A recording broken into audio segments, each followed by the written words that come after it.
Assalamualaikum warahmatullahi wabarakatuh.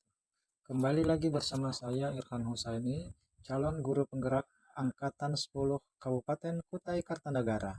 Kali ini dalam modul 2.1 koneksi antar materi, yaitu membahas tentang pembelajaran berdiferensiasi. Pembelajaran berdiferensiasi adalah upaya yang dilakukan oleh seorang guru untuk merancang proses pembelajaran di kelas yang sesuai, baik dari segi konten, proses, maupun produk dari pembelajaran demi memenuhi kebutuhan belajar individu murid. Hal ini bertujuan agar semua murid di kelas dapat menerima pelajaran dengan maksimal sesuai dengan kemampuannya. Setiap anak adalah pembelajar yang unik, dengan kelebihan dan kekurangan yang mereka miliki, termasuk pola minat belajar, cara berpikir, serta kemampuan lain-lain yang berbeda, sehingga diperlukan usaha guru untuk dapat memenuhi kebutuhan belajar murid yang berbeda-beda tersebut, agar tujuan pembelajaran dapat tercapai dan murid merasa nyaman saat belajar di kelas.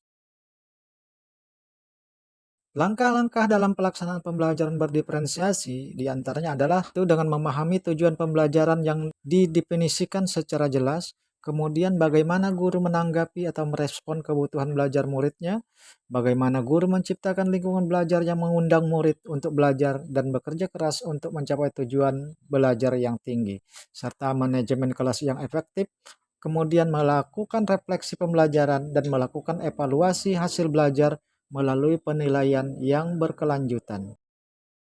Ada 3 aspek dalam memahami kebutuhan belajar murid. Yang pertama adalah kesiapan belajar murid atau readiness. Kesiapan ini terkait dengan beberapa hal antara lain pengetahuan, konsep, dan keterampilan awal yang saat ini dikuasai oleh murid. Yang kedua, minat. Setiap anak memiliki minat yang berbeda-beda. Hal ini memiliki pengaruh yang penting bagi murid untuk terlibat aktif dalam proses pembelajaran. Dan yang ketiga adalah profil belajar murid. Profil belajar murid yang dipengaruhi oleh gaya berpikir atau belajar, kecerdasan, budaya, latar belakang, jenis kelamin, dan lain-lain.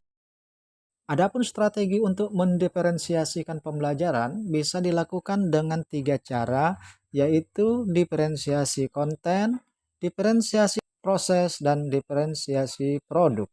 Guru dapat memilih salah satu atau membuat kombinasi dari ketiganya. Strategi penerapan pembelajaran berdiferensiasi yang pertama yaitu diferensiasi konten. Diferensiasi konten berkaitan dengan apa yang kita ajarkan, seperti materi yang harus disesuaikan dengan tingkat pemahaman, minat, dan profil belajar siswa. Diferensiasi konten bisa dilakukan dengan membedakan format penyampaiannya, seperti memberikan teks bacaan dalam berbagai variasi. Yang kedua, diferensiasi proses. Diferensiasi proses berupa kegiatan yang memberi kebebasan dan pilihan yang beragam sehingga memungkinkan murid berlatih dan memahami atau memaknai konten dengan cara atau proses yang berbeda menyesuaikan dengan gaya belajar murid. Dan yang ketiga adalah diferensiasi produk. Diferensiasi produk berupa bukti yang menunjukkan apa yang telah dipahami oleh murid melalui cara membedakan atau memodifikasi produk sebagai hasil belajar murid. Dalam hal produk yang dihasilkan bisa beragam, baik berupa tulisan, infografis, poster, atau video maupun hasil karya lainnya. Bagaimana pembelajaran berdiferensiasi dapat memenuhi kebutuhan belajar serta hasil yang optimal? Murid dapat memilih cara belajar yang paling efektif bagi mereka. Dengan memberikan tantangan yang lebih kepada murid yang memiliki kemampuan lebih tinggi dan memberikan dukungan yang sesuai bagi murid yang membutuhkan bantuan. Semuanya disesuaikan dengan kebutuhan belajar murid sehingga bisa meningkatkan motivasi dan hasil yang maksimal. Kemudian, apa kaitan antara materi dalam modul 2.1 ini dengan materi sebelumnya? Dalam modul 2.1 dengan kaitannya terhadap modul 1.1 yaitu filosofi Ki Hajar Dewantara.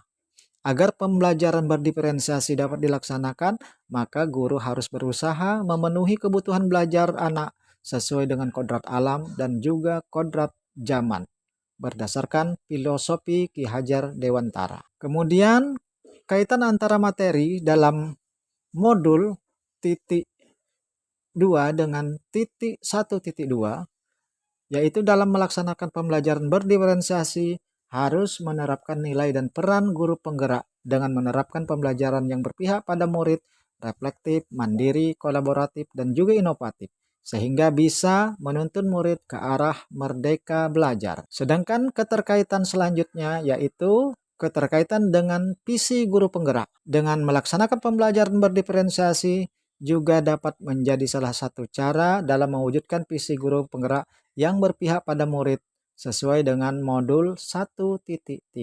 Yang terakhir adalah keterkaitan antara modul 2.1 ini dengan modul 1.4 tentang budaya positif, yaitu pelaksanaan pembelajaran berdiferensiasi dapat berjalan dengan baik bila antara guru dan murid telah menyepakati keyakinan kelas terlebih dahulu sesuai dengan nilai-nilai budaya positif yang ada di sekolah. Demikianlah koneksi antar materi modul 2.1 ini.